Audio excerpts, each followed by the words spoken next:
Okay, so welcome everybody. My name is Michel Long. I'm the National Program Coordinator at the Canadian Hemophilia Society. It's morning time for some people, evening time. We have people from Bangladesh, we have people from Canada, we have people from the Philippines, possibly from Tunisia, and so different time zones. So the recording has begun. This webinar will last approximately 1 hour. The first half of the webinar will be used to have 3 presentations. Today we'll be talking about creating and implementing a twinning action plan. Many people on this webinar are currently involved in twinning and will be having to submit their action plan soon to the World Federation. So we wanted to provide you some guidance in terms of doing that. And for people who have not yet been involved in twinning, it's a great learning opportunity. So we'll be talking about some of the ways to do that and some of the challenges and how to implement an action plan successfully. During this webinar, everybody will be muted. If you have not been muted already, I'll be doing that in a moment. And during the question and discussion period, I'll unmute everybody and we can have a conversation and some questions. At the bottom of your screen, there should be a button where you can control your microphone. So for the moment, please mute it. We won't be using cameras for this webinar.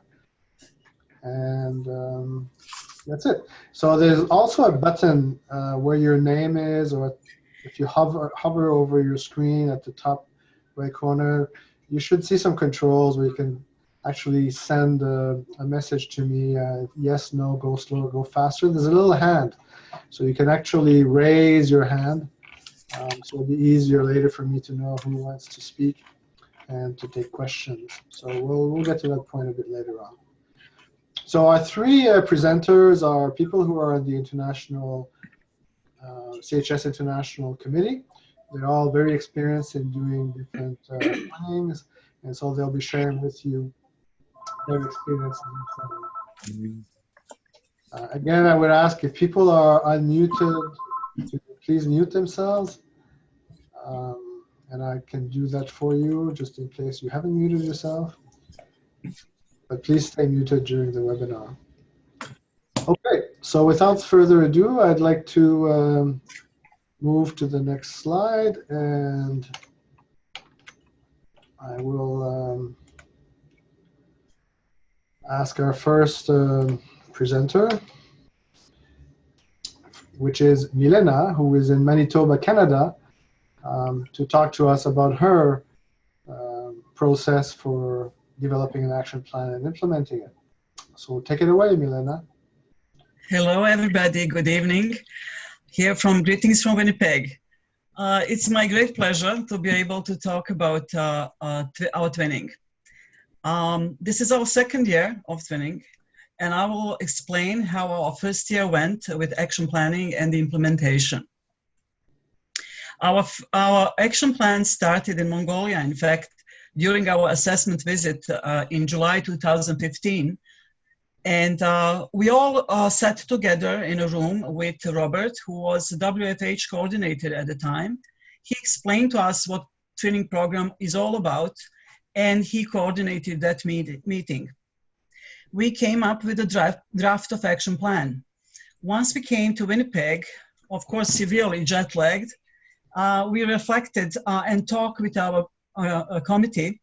And you can see our committee of wonderful Paulette's family, Paulette and Peter and her 2 sons, Nick and Alex, and my husband on the left and myself on the right. And we just talk about it, and we talk with our twin, and we drafted our first action plan. And WFH approved it, and from that moment, real hard work started. Next slide, please. So how did we create this plan? During our visit, we observed situation in the hospitals, and we talked to board members. We gathered many information, and we observed a lot. One of the biggest one was that due to lack of factor, there was a big need for physiotherapy, and physiotherapy equipment was really severely lacking. Another element was that we decided, and what we saw with the board was that they needed some strategies there, like board roles development, strategic planning, public awareness, all important topics that we thought may be really helpful to our friends. Also, there was a lack of materials translated in Mongolian language, and this was a big issue for the organization and also for healthcare professionals in Mongolia. And once we all have all these information gathered, we thought that we needed some resources, and in fact, I think this was maybe due to a really stroke of luck, but we were able to connect with really great people, and in Ulaanbaatar. What happened is that basically, a few days before the trip, or 7 days before the trip, I decided to email Canadian Embassy. And I really didn't know if they're gonna answer me, but I talked about our twinning project and that we are coming in assessment visit, and they were really interested. So a day before the trip, they called me and they say, well, let's have a meeting. So we really had an honor to meet with the ambassador during our trip. And ambassador at the time, Ed Jaeger, was asking about hemophilia. He was very interested, and Nancy Foster, she was head of the development at the time, she explained us the situation in Mongolia, and she gave us all names and contacts, emails, and so from there on, we have few people that she tell us to call and to talk to. What was interesting, in fact, that because of these first contacts that we made, we were able to connect our resources and with all these observation and plans that which we figure out, right? And you can see in this slide, this is how the application for the world look like, right? This is how you have to basically implement, write your action plan and then later implement it. On the left side, you see the activities that you want to accomplish. You write them down. You in the middle, you have you write your timeline when you think it's going to be done, and eventually you write the measurable outcomes of your activities. So we did that, and now when I look at it now from the perspective of this is a third-year action plan that we were doing. In fact, we sent it today. It seems to me that there was not a lot of written activities here, but I can tell you that this was an amazing year for us, and all these activities were really we accomplished all of them. And not just that we accomplished all of them, we accomplished more than we really thought it's going to be accomplished. And so I will talk a little bit about, you can look at the activities, and I will just tell you a bit what was accomplished. We fully accomplished our communication. We did finish translation and printing of materials. We two patient pamphlets have been successfully translated and printed and distributed. Education Day with basic bleeding disorder education was done, and it was fabulously organized with our friends from Mongolia. And that was in August 2016, and it was all in rural setting, and 52 people were in attendance, and the whole day was fantastic with really done very well prepared. What we did was the presentations. I did a few presentations, iron deficiency anemia and women with bleeding disorders. Paulette was organizing kids with numerous kids activities. Other things, I explained hands-on demonstration of tensor reps and how to use them. Also, see, this is something that it's not just accomplish something that you see here on an activity level, but we did a little bit of side projects to it too. Like, for instance, we have hot cold pack video that we made here, just produced in Manitoba with one of our volunteers. And also, this was translated in Mongolian language, so people were, women were very interested in making these hot cold packs. And also we distributed hot cold packs to them, like kits, and tens of kits also were handed out for them to go home with them. So these are all donated by our chapter and the church, Windsor Park United Church. So another big thing, if you can just return, please, on a slide before that, I just want to show how the strategic planning workshop was done, also completely fully accomplished. And we met in Orlando during Congress. And then after that, Christina was able to talk to them about strategic planning, and she clarified what the strategic planning looks like and explained into the detail. And so then strategic planning done was held in Mongolia then, and we had really successful day where Mark Tass, and this is one of the people that we met there. He's director of was at the time, of American Center for Mongolian Studies. And he was facilitator for this great strategic planning. So it was really great, successful day again.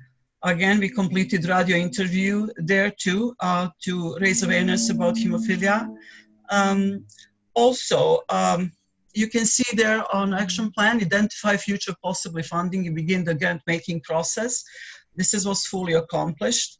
One of people that we met was the director of WHO, and at the time, Dr. Su, and we were able to connect him and all medical workers, medical doctors, and the Mongolian society. We all sat in one room, and we work on getting a proposal from WHO to get some interactive material for rural area and for doctors, right? So what was interesting is the proposal was done, and from that project, they got $7,000 as a grant to be able to do this project. So whole last year was about this project, and it was successfully done. So now they have it on a flashcard, the whole information for rural healthcare, and online training that is free of charge for doctors, and this give them credit hours, right? So this was an amazing project, and all this, help was done.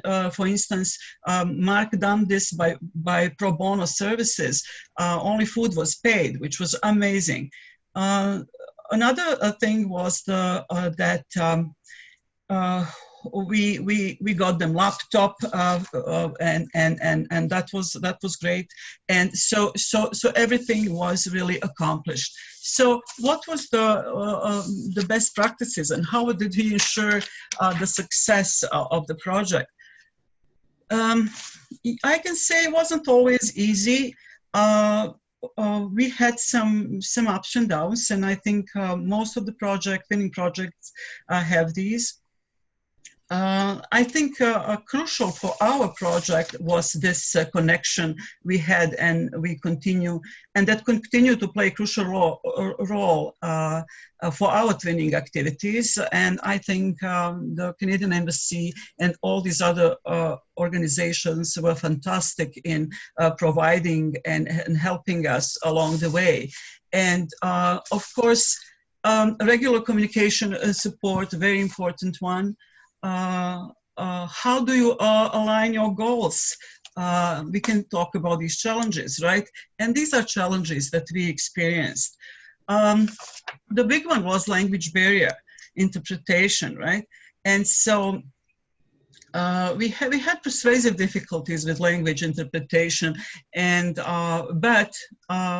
we resolved this issue by hiring the excellent professional interpreter, Dr. Bilgun, and you can see her in the middle, the young woman that is standing in the middle with Paulette, and Manda is standing just close to her, and she was able to really explain everything to Manda and explain to us what are their expectations, what are our expectations. So we did made great progress once we were able to explain everything.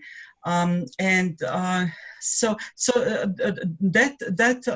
trip was fantastic in the way that we succeeded in realigning our expectations on both sides, right? And the other things and that we learned that one has to be flexible, mindful, and supportive during a twinning project, and of course to listen what is being said.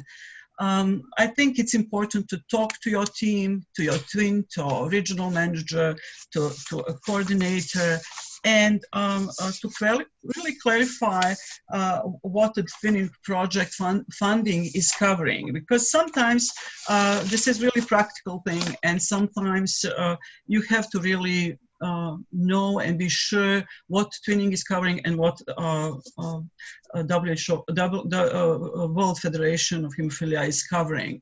For our project, interpreter was a key and essential to move things and to help us. And I really think that really we did really it's very wonderful this training for us, and I believe for them too.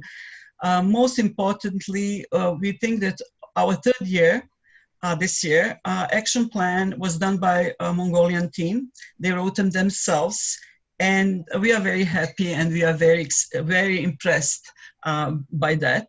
And at the end, I just want to say that there are ups and downs, like in life, but I think we have to realize that that we are all trying to make the world a bit better place for people with bleeding disorders, and that it is all that matters at the end.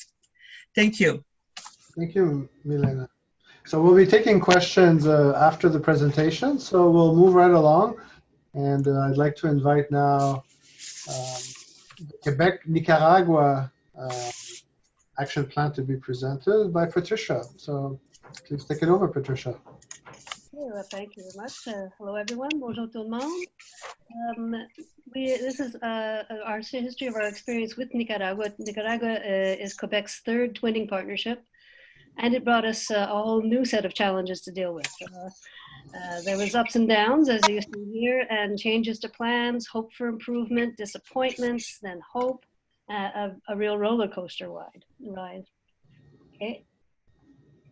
I don't know how to tell you to move the, okay. Developing an action plan. We developed a draft for our first action plan together in Nicaragua at the end of the assessment visit. And then the process was the same for other years. The draft would be discussed at the end of the delegates' visit when both parties reviewed it and developed an action plan and budget for the next year. The emerging country has to get the price estimates for expenses that are going to be needed locally, and then we can send in the application together. Fees for bank transfers can be very expensive. Getting the funding to the developing country, the bank deposit is best, but that's not always possible if the organization doesn't have a bank account, because the rule is you never transfer funds into a personal account. Dates. Before you determine a date for a delegation to travel, make sure you check the holidays in both countries, because this can either mean that more members can participate in the activities, or it might mean that no members are able to participate at all, or it'd be very difficult. So it depends on the holiday and it depends on the country. And Patricia, I can maybe just specify that in terms of transferring money, typically the money can be transferred either to the emerging twin or the developed twin. Yeah, the whole fund has to go to Federation. one. It can't be divided up from the WFH. The whole fund has to go to one or the other. Correct. Yeah, and we've normally taken care of managing the funding because we have bank accounts and it's easier for us. Okay, the next one. So during our assessment visit, we really saw a number of challenges that struck us right away. Nicaragua is one of the poorest countries in Latin America, and this can mean a lack of education and skills for administering an organization. We also learned that a lot of patients didn't understand the disease very well, and the very shocking one was that some even confused hemophilia A and B with A and B blood types. So there was a great need for education for the membership, for the patients. There's very limited access to internet. The lines are not very good, and people have to go to internet cafe and pay to get online. And the basic lack of a common language for most of us working on the twinning project was going to turn into be a major challenge to communication. The treatment was basically cryoprecipitate and fresh frozen plasma with a few donations from the WFH from time to time. And the only treating physician was also the head of the Red Cross Transfusion Center in the capital. And he would see patients when he could find time during the week when he wasn't busy with the transfusion center. So the Red Cross was also closed on the weekend, which means there was no treatment on the weekend. Okay. We've decided to address the immediate needs in our first trip. The first plan brought us to renovating the hostel that the patients would stay in. Renovating a building might not seem important, but there is no center for hemophilia, just the Red Cross waiting room. Patients travel sometimes for 8 hours at a time by bus to get to the Red Cross. And they sometimes have to wait days to see the doctor or get treatment, and most of them can't afford a hotel room. So this building in the Red Cross compound offers 12 beds in 2 rooms for the night and a washroom. Patients also stay here to get treatment for severe bleeds if they need multiple infusions of cryo, because they're afraid to go to the hospital. No one knows anything about hemophilia in the hospitals. The albergue, once it was fixed up, has become a meeting place, and it offers peer support for the patients and their families. The ANH the association also has a small office set up there where they can hold meetings, and they have educational materials that patients can look at also. We also did presentations this year, presentations for the families on hemophilia and heredity, and also training workshops for the board and key members of the board, key members of the volunteers. Okay. In our action plans for the next 2 years, we included continued training sessions along with educational sessions for the members, since we saw that they were still needed there. There was much need for this. There were also other activities that stemmed from the training sessions, such as beginning a patient registry and doing regional workshops.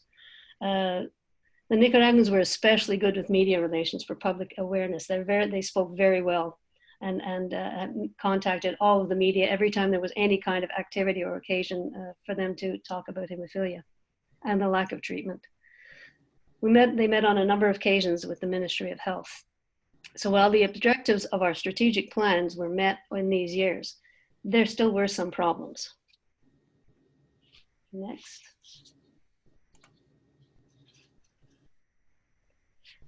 Challenges. There's a number of challenges when you're making action plans and trying to get them to work. The first, as Milena said also, one of the main problems can be communication. It sometimes can be the breaking point for a twinning project. Because many of the volunteers in Nicaragua had limited access to internet, we had to work out a way of communicating some other way. Skype didn't work because of poor connections with the lines cutting out. And because everything had to be translated both ways all the time, it ended up being just a babble of voices, and it was impossible to understand. So we gave up trying to do Skype. In the end, one of our Spanish-speaking members of our team communicated using Facebook, the Facebook chat room. which they could either leave messages on or have a direct conversation. And that was the cheapest and the most efficient way for us to contact them. So this meant a big job for one of our members, because she had to do all of the communication, and she also had to translate emails. She would translate documents. So it was a big job for her. When it comes to communication problems, if you're really having communications and it's not happening, they're not answering sometimes, you need to get information about from the WFH. Sometimes they know a thing going on with the medical world or the volunteer situation in the emerging country that you don't know about. So it's definitely, you call on them if you have any problems. The last point is we've come to the conclusion that if we'd had one person who spoke either English or French, because we speak French in Quebec, the communication would have been much more efficient. So it would be good to be able to try and find someone, as Milena mentioned, to hire someone to do this. You could even find someone who is a language student who could at least do a beginning of communication between two and make it easier to understand each other. The next challenge was the new one for us, multiple partnerships. While we were there were 4 different partnerships going on, 4 different actions going on in Nicaragua. We dealt with a country that had a center twinning, but it was separate from ours and dealt only with medical issues. With the arrival of the Novo Nordisk Hemophilia Foundation program in 2014, a number of problems began to arise. This program involves training for both the patient group and medical personnel, and it offered some major funding. And it took priority, especially since the treating physician was directly involved in this program. The patient group was part of the program and was expected to help organize a lot of the activities that had taken place under this program. This meant a double workload for the patient group in Nicaragua, who were often dealing with a lack of treatment for themselves.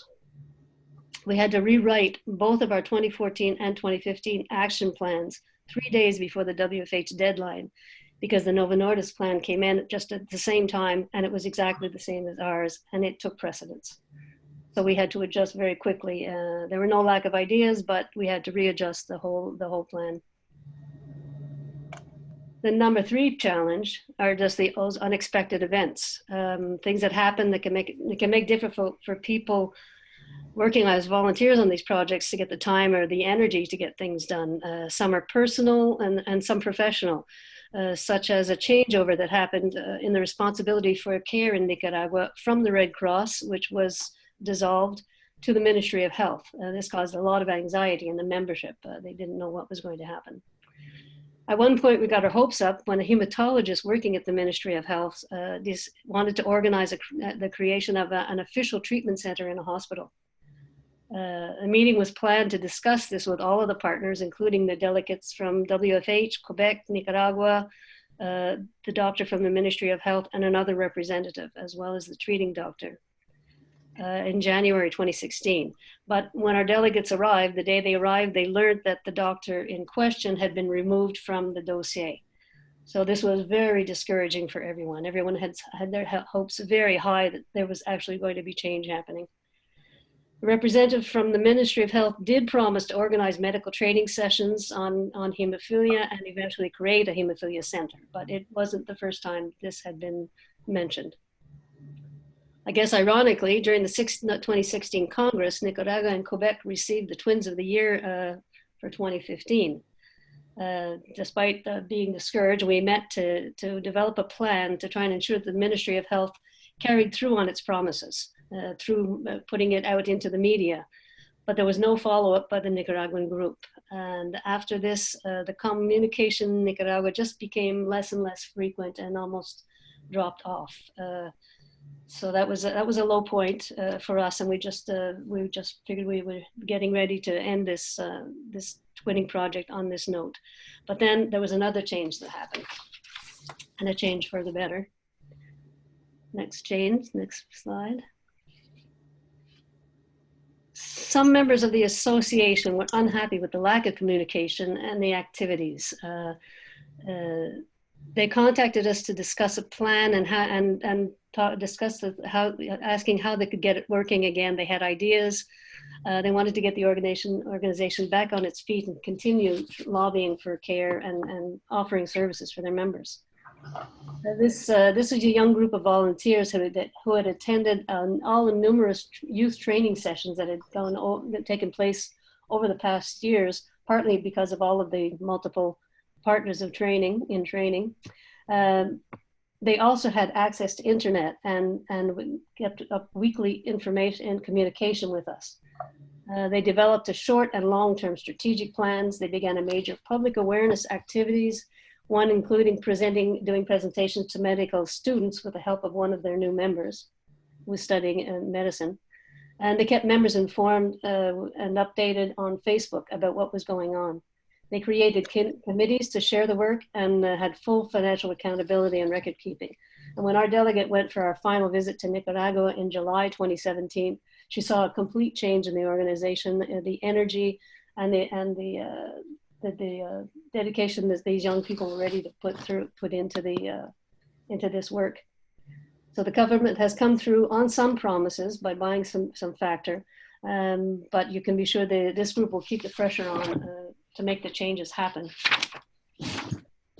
And the next one. So the principal lessons we've learned in this twinning and over the years. As most people say, you have to have realistic goals, you have to have the activities and timelines, but you also have to take the skills and resources of your partners into consideration while you're making these plans. Sometimes you just have to wait for things to get done a little bit longer than you would hope. The second point, you develop a communication strategy. So this is something that you really have to get cleared right away as soon as you can. Make sure you understand each other and can keep in contact through the internet, through Skype, through Facebook, whatever you can use. The financial accountability and record keeping is very important also. We made a mistake on this by not asking for exact bills and a record of all expenditures, and this did cause some problems for the new group also. Contact the WFH regional coordinator. Anytime a problem arises, don't hesitate, because that's what their job is and that's what they're trained for, and they have more contacts even within the country than you probably do. There's also a wealth of WFH and CHS documents and programs you can use for your training and educational sessions in your twinning. The CHS has a number of projects, and we used the last one we used was the CHS passport workshop, how to deal with an emergency room. So why reinvent the wheel? You have to realign it a bit to the country you're working with, but the model's there. The multiple partnerships is something that definitely needs to be understood and kept clear. And also knowing about former projects, sometimes with the WFH, as you're working with your twin, can also be helpful. Working together with other volunteer and charitable organizations is sometimes helpful in improving public awareness and lobbying, and you can each learn, they can share strengths and work together sometimes to help both organizations progress. And the final one is really to be flexible and you get ready for change. Things happen. Sometimes you just have to be patient, take a deep breath, start again, readjust your plans to suit the reality of the moment. And so this is definitely the upside of twinning, the amazing people you meet and the incredible opportunities that you get to learn about another culture and the way of living. It's a real pleasure and it's a real privilege to be part of these twinning projects, and it's worth all of the work. Great, thank you very much, Patricia. So I'd like to move us to the next presentation, which will be made by Dr. Jason Stuffman. Dr. Stuffman is the clinic director for one of our hemophilia treatment centers in Winnipeg. And he's going to talk a little bit about the HTC twinning, which is a bit different than a hot twinning, hemophilia organization twinning. So the HTC twinnings are twinnings between a clinic in Canada and one overseas. So I'll let Jason explain that to you. So go ahead. Excellent. Thanks, Michelle. So I took a slightly different approach kind of with my slides. One of them is these are treatment center twins. So the focus is really working with the medical team to establish their treatment infrastructure as opposed to the organizations to establish strategic plans. It's a bit of a different overall view of the twinning. The other thing I've tried to do, instead of being too granular about what we actually did in our twins, is approaches to how do you make an action plan? How do you put tasks together? You know, one of the other hats I wear, I'm the chair of the World Federation Treatment Center Twinning Committee. So I get to see lots of different action plans and lots of different forms. So I've gotten a sense of kind of what works well and what isn't so effective. So you know, we did the twinning from 2010 to 13 with New Delhi. And then in 2014, I actually did an assessment in Guwahati. So we've got a couple of different experiences. I'll use some of those examples in here. But, you know, to start, when you're creating an action plan, I always say it's important to kind of think in the big picture. So when you start a twinning, you create an application form, which is this 4-year overarching plan. And when you're coming in, can you go back a slide, Michelle? Sorry. Sorry. When you're coming into the action plan, take a look at what you've said in your application form and break it into years and plan it in a way that makes sense. So what am I going to do in my first year? What am I going to do in my second year? How does that build? So in Delhi, we knew outreach was a huge piece. So in our first year, we did a very big symposium that we then narrowed down progressively into much more targeted workshops and targeted interventions because we could kind of see how that would build on itself. And the biggest thing with an action plan is start early and be realistic. I'm going to come back to that a few times. It's, you know, start with a big plan. It can be tricky. It can take time to kind of to fine tune it. Funding is an issue. You've heard about that a couple of times. My biggest challenge with Delhi with our first plan is that the plan they came up with was $26,000 US or something, and we had to kind of say, no, guys, we don't have that kind of money. So it's important to start early so you have time to kind of tail that down. All right, can you go to the next slide? So, you know, these are all the kind of questions you want to start with. So, you know, what did we do last year? Where are we starting from? So what have we set up on our first year or second year of twinning, our previous year? How does this set us up for next year? What are we going to do? So if we're in our second year, what did our first year set us up for? And what do we want to do in our third year? How can we get there? And as you head to the third and fourth years of twinning, you want to look at, okay, we're about to end our twinning. Can we wrap things up in a positive way? What are we going to leave behind when twinning closes? And then really the big thing in an action plan is the third kind of major bullet there, which is what are we actually going to do? You need to be very practical, take the activity that you're planning to do, break it down into its pieces, figure out who's doing what. So who's going to do it? Where is it going to happen? How are we going to get the people there? So our symposium in Delhi, you know, what are the talks we're going to give? Who's going to give the different talks? Who's going to translate for me because I don't speak Hindi? What center are we going to hold it at? How are we going to advertise this to people, get interested people out there to spend a day when, you know, they're taking a day off? And then the last piece, you always come back to how much is it going to cost? That's okay. Yeah, I was good. You know, the final point there is I think a big point when you're doing twinning, and I'll come back to this a few times. Are we going to enjoy it? Is it going to be fun, or is this going to be a pain? Is it going to, if it's a burden, you need to think of a different kind of activity to do. So if you want to go to the next slide, this is just a snippet from our second year in Delhi. And I think all I really want to highlight here is you need the action plan from the World Federation asks for specific activities, timelines, and measurable outcomes. And they want to, what are you actually going to do? When are you going to do it? And how are you going to know you did a good job of it? So in 2011, we were building a big symposium we did the first year and recognized actually that it was too big and that it was too hard to do. And it was not something we were going to do again. It was exhausting for everybody involved and it cost a lot of money. So we narrowed down, we got much more specific, much more kind of targeted interventions. And you got to get a sense in there, you know, we want 100 primary care providers to help out this. We want to, you know, get improved interaction with these different organizations. Like and the measurable outcomes, they need to be measurable. This is something that the only way you know you're doing a good job if you have a way of measuring it.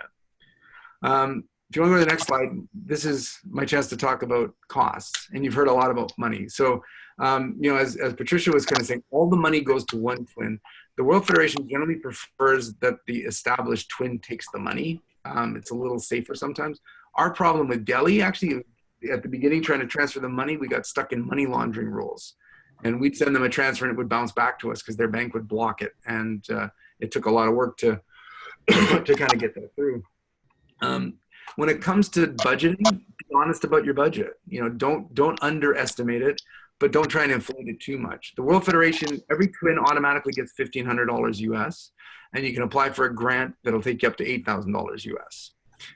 Most twinning, you can see on my budget from the second year, I got money from pharma. I was fairly shameless about asking them for support, and they were actually pretty good about giving it. Because for most twinning, $8,000 might cover your travel, but it doesn't cover all the other things you need to do. You know, reimbursement from India is a problem. They don't do invoices there. They just kind of tell you what things cost. So that's always tricky. But, you know, you need to keep that in mind. And it's a source of struggle between the twins. That's okay. You can keep moving. So, you know, what are the kind of, you know, best practices we had? I've said it a few times, you know, start early. And as Patricia kind of mentioned, they did their action plan for the next year at the end of their visit. That was how I would always do it. The end of each visit we did, at the end, you know, the last half day, we would have a debrief session where I would sit down with my twins and we would say, okay, let's review everything we did this twinning. How did it work? What went well? What didn't go well? And what are we going to do next year? And at least that got us started. Guide gently is, you know, working with other cultures and other kind of what they're used to. You need to be sensitive to what they like to do and how they will sing. My second twinning with Guwahati, part of what fell apart was I think they felt I pushed too hard. I wasn't respectful of what they were wanting to do, and that kind of got us off on a bit of a bad start. And related to that, you got to be optimistic, but you got to be realistic. So it's good to kind of have lofty goals, but you have to be realistic.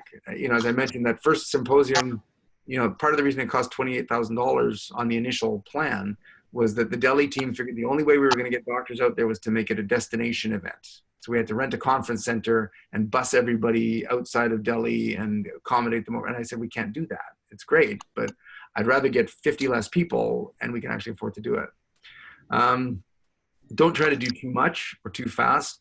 The final straw for our Guwahati twinning was when we were trying to work on an action plan, and they really wanted to get our whole 4-year application ideas done in a year. And I said, forget you, we can't do it. So, and then the final piece, make sure it's fun. Again, you want to have fun. Twinning is an incredibly enjoyable, rewarding experience. And your action plan should reflect that. If you start, I'd gotten to the point a few times where I was dreading checking my email because I was just waiting to see what the new complaint was or the new hiccup was. And when it got to that point, it was like, okay, something's not right here. I have to rejig what's going on. Next slide, please. So, you know, the challenges, I've kind of alluded to some of them, and you've heard a lot about them already from Milena and Patricia. You know, cultural differences, expectations. Nothing in India starts on time. I'm very type A. Our symposium started an hour late, and I sat there looking at the clock every time everybody was on. And finally, it's like, you just got to let it go. People will talk, and everything starts late and runs late. So kind of dealing with the way things work. Unreasonable expectations of twinning. Some of this goes to what Patricia had mentioned with the conflicting partnerships. When I was in Guwahati, what they were expecting from twinning is what they were getting from the Novo Nordisk Hemophilia Foundation. Somebody would come in with lots of money to do the kind of projects they wanted to do and not ask a lot of questions. Twinning is a very different approach. It's a partnership. The budgets are a lot smaller. So it's, you know, kind of managing the expectations too. We're not going to come in and, you know, lots of twins just expect you to bring factor, and that's not something the WFH actually doesn't support factor purchase. They will generally once. Can you go back for a sec? Different opinions on what you need to do. I mean, that's kind of, again, depends on your expectations all around. The last one is I think an important one, and I don't know how often, you know, in the organizations, it makes more sense, I think. In treatment center twinnings, it often doesn't make sense for the emerging twins to visit you. You know, and they all want to. Everybody in India wanted to come to Winnipeg. And I'd have to sit them down and say, what are you going to learn from my clinic in Winnipeg that you're going to be able to take back to India?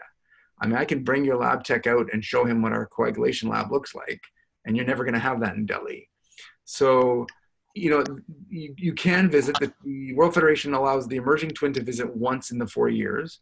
But I think it's important to make sure there's a purpose to it. It's not just that they're coming out to kind of see things. And meeting the team and understanding how things work is a valid reason to come out, but I think you need to be very clear when you're kind of setting that up. All right, if you want to go to the next slide. So again, big lessons, and you've heard this from lots of people, so you need to be flexible. It's never going to go the way you expect it to go. Even when you hit the ground, it's not going to go the way you expect it to go. I like to say be gracious partners. For the most part, we're going into their house and their culture and trying to help them.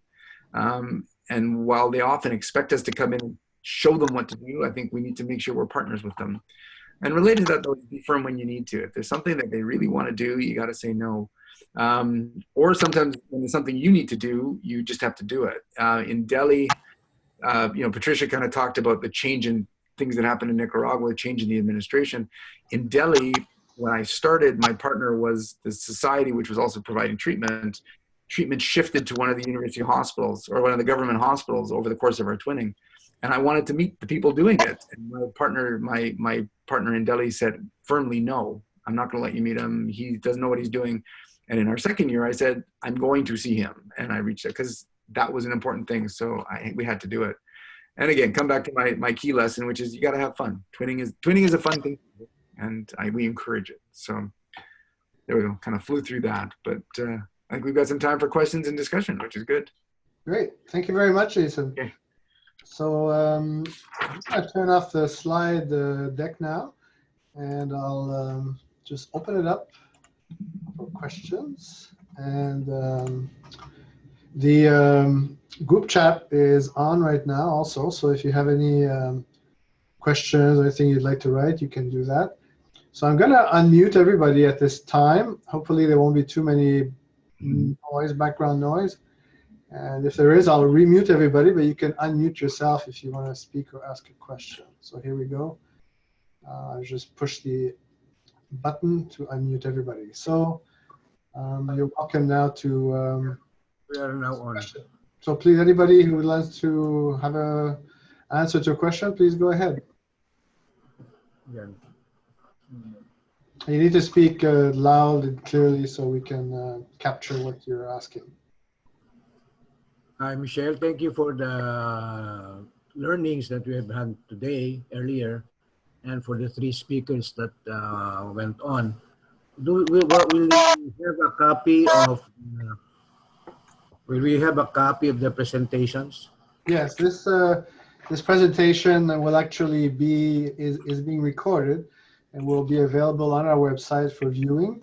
And we will also make the slide deck available to the participants of this webinar. Okay, thank you.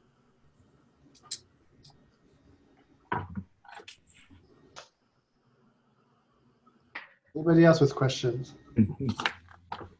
One of the things that we didn't really, while people are thinking about it, talk about much is that sometimes it's also beneficial to, if there is a HTC twinning happening at the same time in the country where there is a hut twinning happening, to try and maybe make contact and maybe coordinate your efforts where you can, so that the right hand knows what the left hand is doing. That's often very helpful because you have to remember, we're serving the same population, the same patients, and there may be a real benefit to leverage some of the work that's going on in one area into the other. So I just want to mention that also. So it's interesting, if you know that there's another twinning happening, try and get a copy of the action plan of the HTC twin or hut twin, so that you can be familiar with what they're up to, and so you don't duplicate efforts, or you can coordinate some of your efforts. No, that's a really good point. If you can kind of work together and synchronize activities, it pays off in the long run.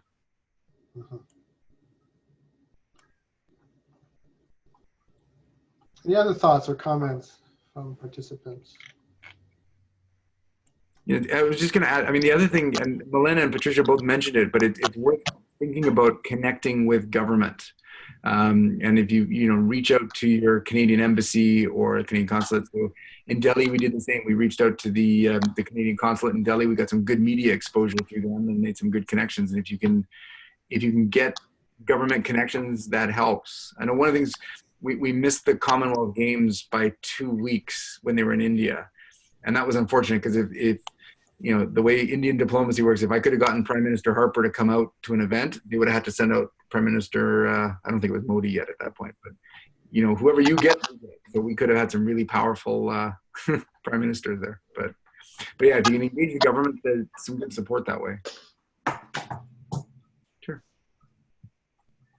Yeah, I've asked Milena and Jason and Patricia to open their cameras so you can see where they are. Might be a little more interactive this way. You see our speakers.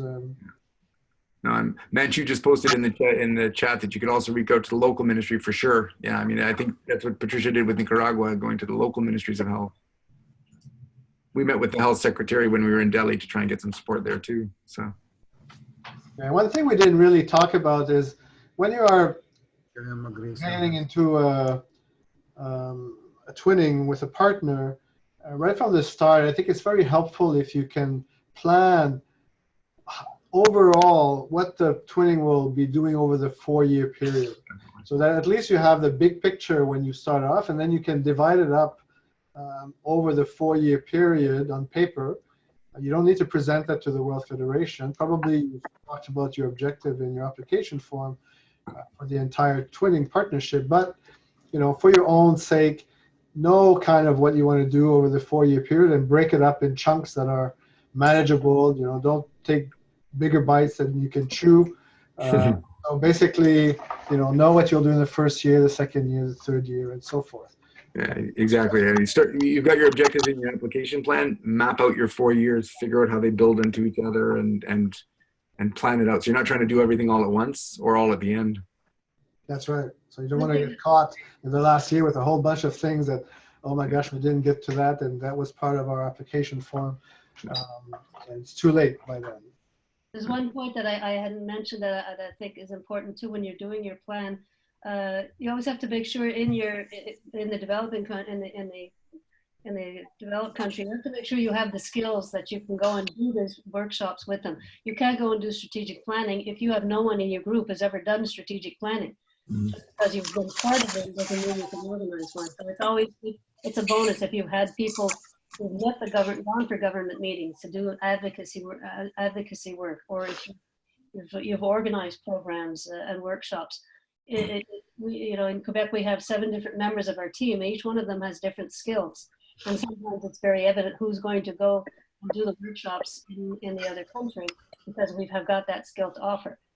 And sometimes you also, as I said, you also have to know what kind of skills they have also in that country. Some people have media skills. Some people have skills to create a website or do the Facebook page. So there's skills you could build on in the developing country too.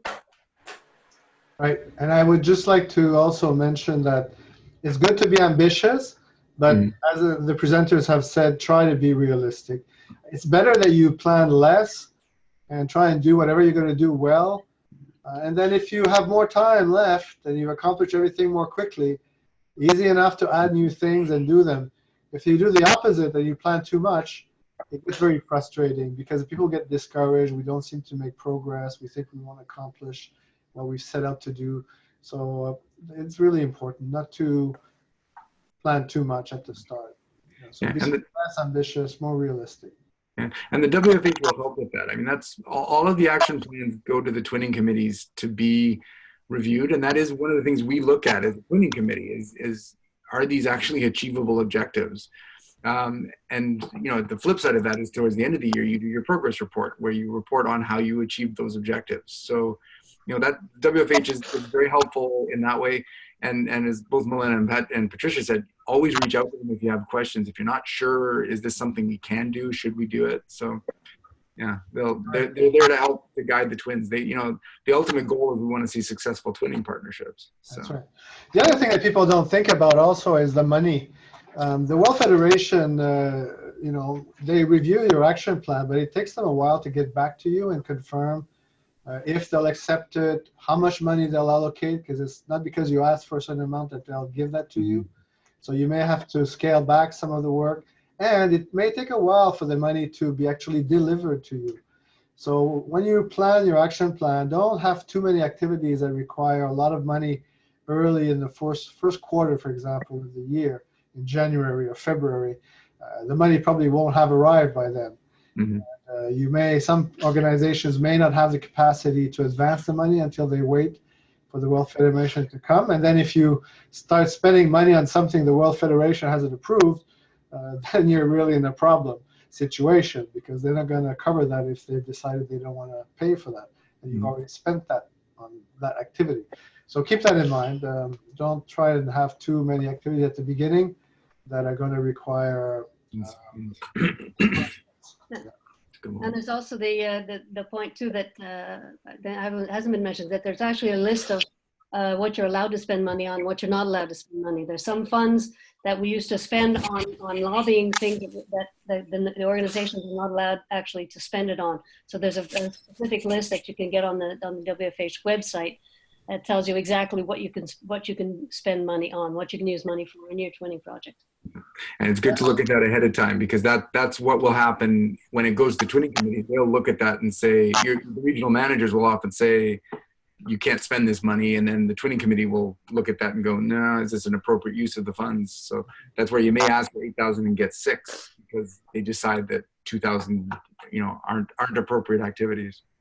Yeah, I just saw, sorry to interrupt, I just saw that Dr. Poon wrote a comment in the chat that his microphone doesn't seem to work on his computer, so he's just writing that to think about reaching out to the local ministry in the country as well, that sometimes you can get support at that level to help you move ahead, to move forward.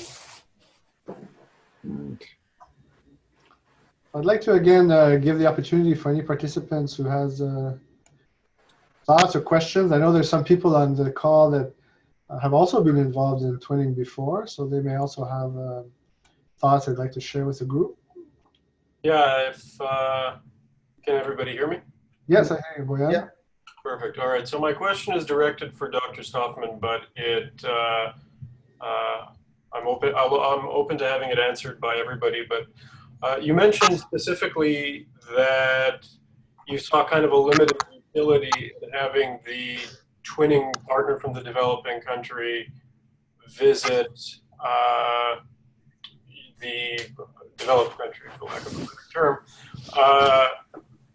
And I was just wondering if you could elaborate a bit on that and why you think that's the case. It's a good question. I mean, I think it's not that they can't or that they shouldn't. I guess there needs to be a reason for it.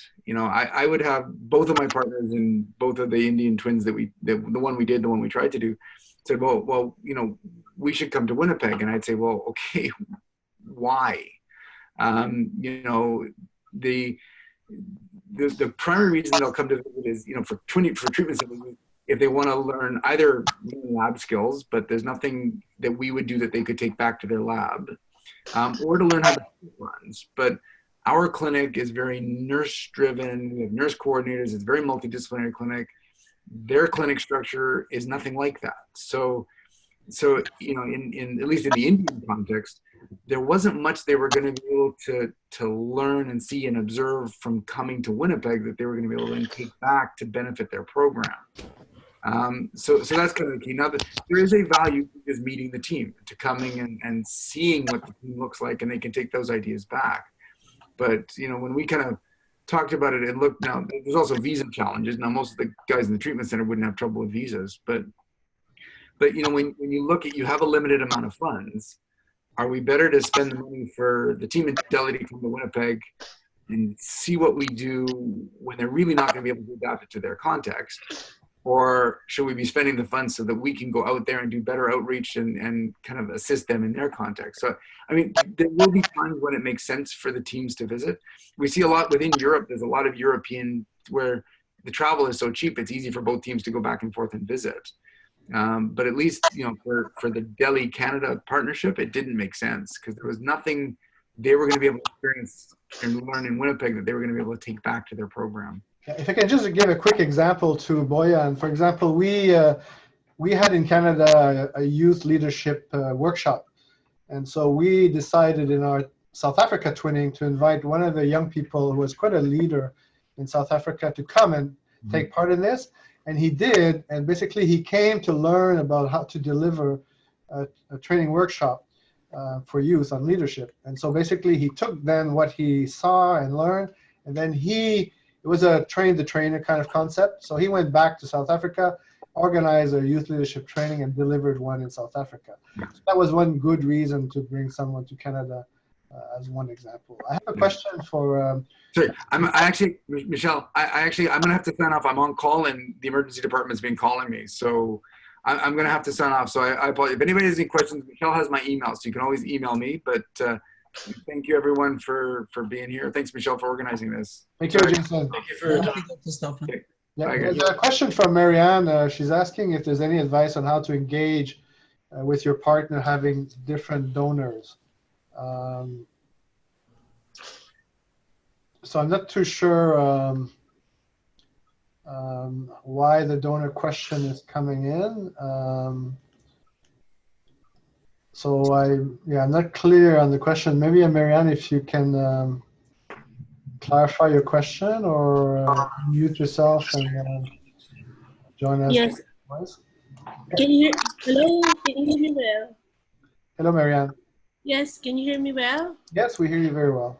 Yes, very good. So because in every countries that I have seen, especially in Asia region, many of our country program has been engaging with Novo Nordisk and other pharmaceutical companies, and at the end of the day, with the capacity they have, they are having a hard time complying and meeting our standard. So any advice from your end on our country program, how they're going to do with managing different donors or managing different pharmaceutical companies?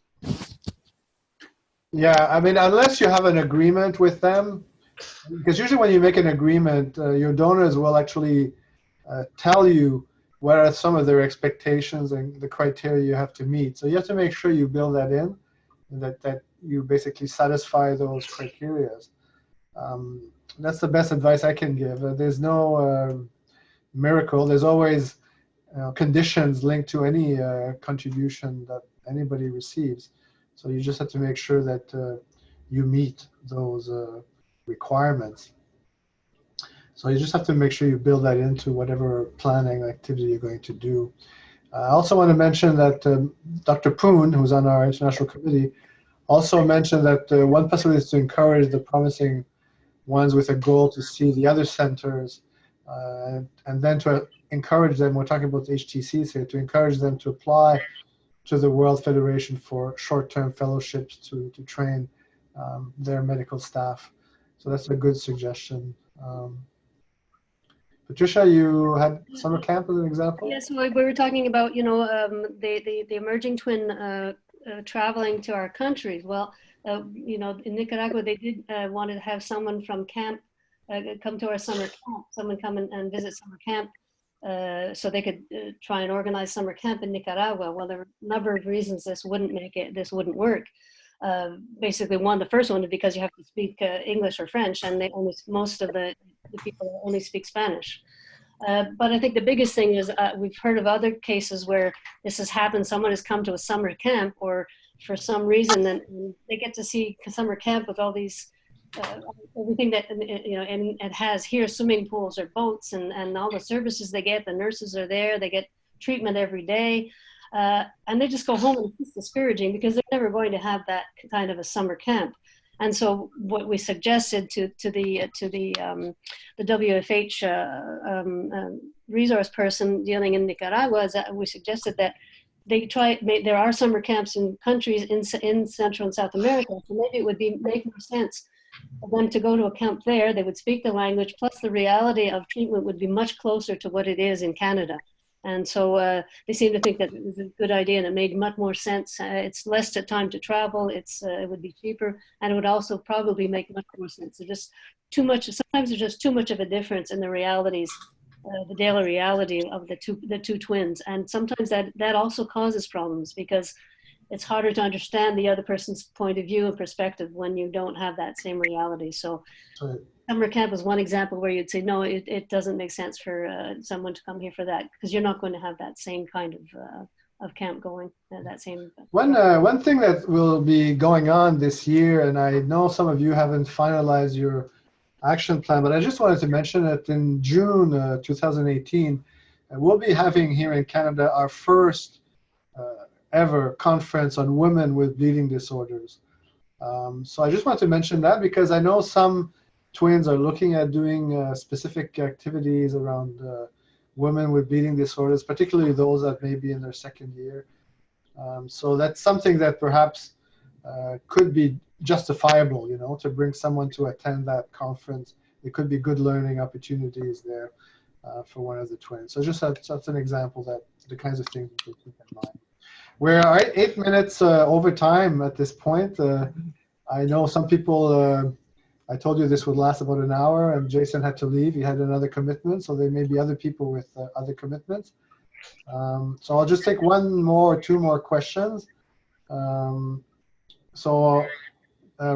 asked a question, since evaluation was a common best practice, what were the more effective ways to do evaluations of activities or plans? Are there any additional tips? Good question. Evaluation is always difficult because, you know, normally you want evaluation, you want numbers, and working with a patient group, you can't always get numbers. I think we just have to go on the overall experience that we have with activities that have happened. If they've actually happened, have people shown up, and you can sort of tell if people are becoming more increasingly aware of what their disease is. If you're doing education, how your twinning partner is functioning, dealing with them, but communicating them with their documents. And sometimes you'll just see, you know, in some twinnings they've just gone way ahead of us, just giving them a suggestion to do something.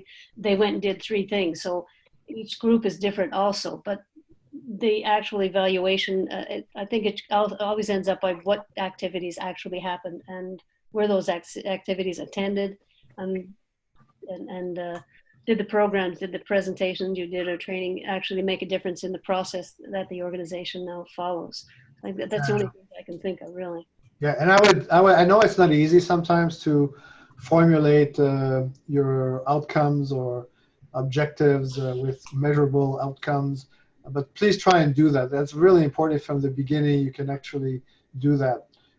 So to answer John's question, I received, for example, a draft from the Philippines, and that's one of my comments. I haven't had a chance to get back to you, but that's one of the comments I have. Some of the outcomes I didn't find very measurable, so I'm going to try and tweak that and get back to you on that. But I think it's a good thing. It's a weakness with many people in anything. Means basically to have smart objectives is something that a lot of people have difficulty writing. So, but again, try and focus on that.